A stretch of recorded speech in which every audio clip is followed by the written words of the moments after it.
Youth ലീഗിന്റെ സംസ്ഥാന general secretary അഭിനന്ദനായ P K. Firoz നമ്മോട് സംസാരിക്കുന്നു. ആദരപൂർവ്വം ക്ഷണിക്കുന്നു.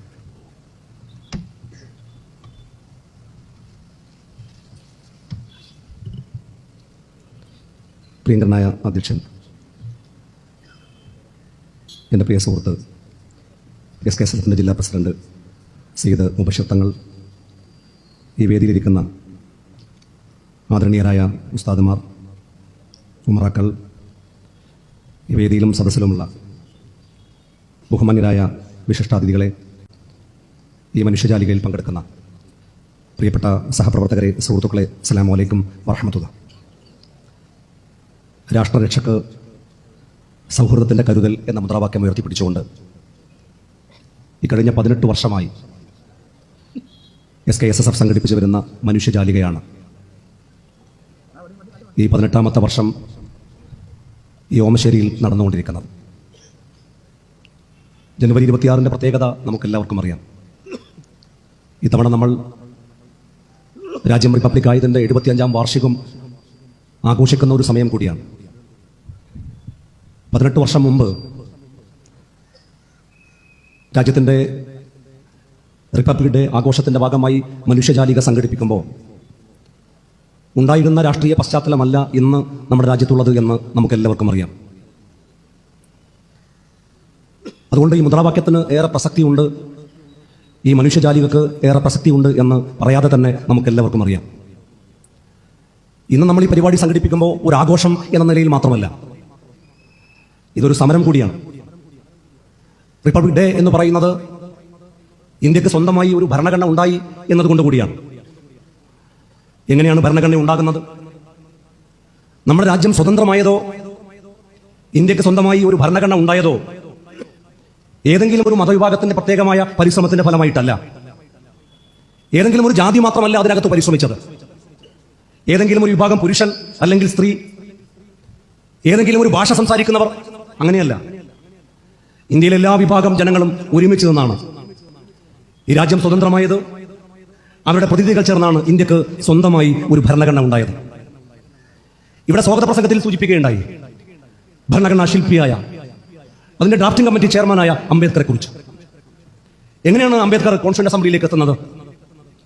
മുംബൈയിൽ നിന്ന് പരാജയപ്പെട്ടു പോയി. ഇന്നത്തെ മുംബൈയിൽ, അന്നത്തെ ബോംബെയിൽ കോൺസ്റ്റിറ്റ്യൂന്റ് അസംബ്ലിയിലേക്ക് അദ്ദേഹത്തിന് എത്താൻ സാധിച്ചില്ല. പിന്നെ അദ്ദേഹം ബംഗാളിൽ പോയിട്ട് മത്സരിച്ച് ജയിക്കുകയാണ്.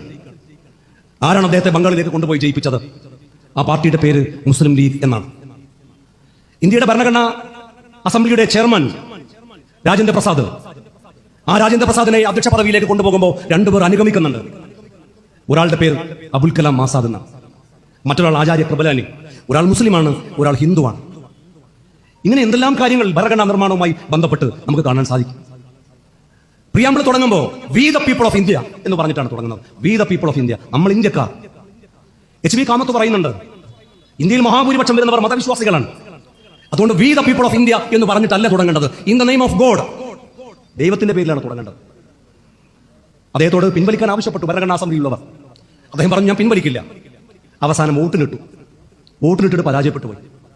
നോക്കണം, 99% ആളുകൾ വിശ്വാസികളായ ഭരണഘടനാ അസംബ്ലിയിൽ ദൈവത്തിന്റെ നാമത്തിൽ എന്ന് പറഞ്ഞു തുടങ്ങുന്ന ഒരു പദം അതിന്റെ പ്രിയാമ്പിളിൽ ഉൾപ്പെടുത്തണമെന്ന് ഒരാൾ പറയുമ്പോൾ അത് വേണ്ടെന്ന് ഭൂരിപക്ഷം പറയുന്നു. എന്തുകൊണ്ട്? അതിന് കാരണമായി പറയുന്നത് അവിശ്വാസികൾ ഇന്ത്യയിൽ ന്യൂനപക്ഷമാണ്, വിശ്വാസമില്ലാത്തവർ ഇന്ത്യയിൽ ന്യൂനപക്ഷമാണ്, അവരെ കൂടി ഉൾക്കൊള്ളുന്ന രാജ്യമാണ് ഇന്ത്യ എന്നതുകൊണ്ടാണ്. 99% വിശ്വാസികളാകുന്ന ഒരു രാജ്യത്ത് 1% അവിശ്വാസികളാണ്. അവരെ കൂടി ഉൾക്കൊള്ളാൻ ഈ രാജ്യത്തിന് കഴിയണമെങ്കിൽ ഇന്ത്യയുടെ ഭരണഘടനയിൽ in the name of God എന്ന ആമുഖത്തിൽ ഉണ്ടാകാൻ പാടില്ല. ആർട്ടിക്കിൾ 25 എല്ലാവർക്കും വിശ്വാസം ആചരിക്കാൻ, വിശ്വസിക്കാൻ, right to profess, right to practice എന്നൊരു പദം കൂടിയുണ്ട്, പ്രൊപ്പഗേറ്റ്. നിങ്ങൾക്ക് വിശ്വസിക്കാൻ മാത്രമല്ല, നിങ്ങൾക്ക് ആചരിക്കാൻ വേണ്ടി മാത്രമല്ല, നിങ്ങൾക്കത് പ്രബോധനം ചെയ്യാൻ, പ്രചരിപ്പിക്കാൻ കൂടി അവകാശമുണ്ട്. പ്രൊപ്പഗേറ്റ് എന്ന പദം വേണം എന്ന ചർച്ചയുണ്ടായി. വേണ്ടെന്ന് പറഞ്ഞു, വാശി പിടിച്ച നേതാവിന്റെ പേരാണ് കായിദ മില്ലത്ത് മുഹമ്മദ് ഇസ്മായിൽ സാഹിബ്. ഇവരെല്ലാം കൂടി ചേർന്നാണ് ഈ ഭരണഘടന ഉണ്ടാക്കിയത്.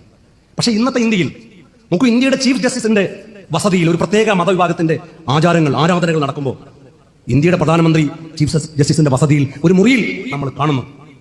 അലഹാബാദ് ഹൈക്കോടതി ജഡ്ജി പറയുന്നു, ഭൂരിപക്ഷമാണ് ഇന്ത്യയിലെ കാര്യങ്ങൾ തീരുമാനിക്കേണ്ടത്. ഇന്ത്യയിലെ ഒരു ഹൈക്കോടതി ജഡ്ജി പറയുന്നു, ഇന്ത്യയിലെ ഭൂരിപക്ഷമാണ് കാര്യങ്ങൾ തീരുമാനിക്കേണ്ടത്. പള്ളികൾ കുടിച്ചു നോക്കാൻ വേണ്ടി കോടതികൾ ഉത്തരവിടുന്നു. അങ്ങനെയൊക്കെ വർഗീയമായ ചിന്താ താല്പര്യത്തോടു കൂടി ചില വിഭാഗം മുന്നോട്ട് പോകുമ്പോഴും ഈ രാജ്യം ഇങ്ങനെ തകരാതെ 47 ഓഗസ്റ്റ് 15 ഇന്ത്യ സ്വതന്ത്രമാകുമ്പോൾ ഈ രാജ്യം അധികം മുമ്പോട്ട് പോകില്ല എന്ന് വിശ്വസിച്ചവരായിരുന്നു പലരും. അതിലേറ്റവും പ്രധാനി ഇന്ത്യയുടെ അവസാനത്തെ വൈസ്രോയിയാണ് മൗണ്ട് ബാറ്റൻ പ്രഭു. അദ്ദേഹം പറഞ്ഞു, എത്ര മതങ്ങളാണ്, എത്ര ജാതികളാണ്, എത്ര ഭാഷകളാണ്, എത്ര നാട്ടുരാജ്യങ്ങളാണ്, എത്ര സംസ്കാരമാണ്, ഈ രാജ്യം അധികം പോവില്ല. ഇന്ത്യയോടൊപ്പം സ്വതന്ത്രമായ പല രാജ്യങ്ങളും അസ്ഥിരമായി, ഇന്ത്യക്ക് ശേഷം സ്വതന്ത്രമായ പല രാജ്യങ്ങളും തകർന്നുപോയി. പക്ഷെ ഇപ്പോഴും തകരാതെ സ്ഥിരമായി സുസ്ഥിരമായി പിടിച്ചു നിൽക്കുന്ന ഒരു രാജ്യമായി ഇന്ത്യ ഇപ്പോഴും തല ഉയർത്തി പിടിച്ചു നിൽക്കാൻ ഒരു കാരണം ഈ ഭരണഘടനയാണ്. ആ ഭരണഘടന ആര് വിചാരിച്ചാലും തകർക്കാൻ കഴിയില്ല എന്ന പ്രഖ്യാപനമാണ് ഈ മനുഷ്യജാലികയിലൂടെ നമ്മൾ ഉന്നയിക്കുന്നത്. തീർച്ചയായിട്ടും ഈ മനുഷ്യജാലിക അത്തരം സമരങ്ങൾക്ക്, അത്തരം പോരാട്ടങ്ങൾക്ക് കരുത്തു പകരും എന്ന് വിശ്വസിച്ചുകൊണ്ട്, വിചാരിച്ചുകൊണ്ട് ഈ ചടങ്ങിന് ആശംസകൾ നേരുന്നു. അഭിവാദ്യങ്ങൾ. അസ്സലാമു അലൈക്കും വറഹ്മത്തുള്ളാഹി.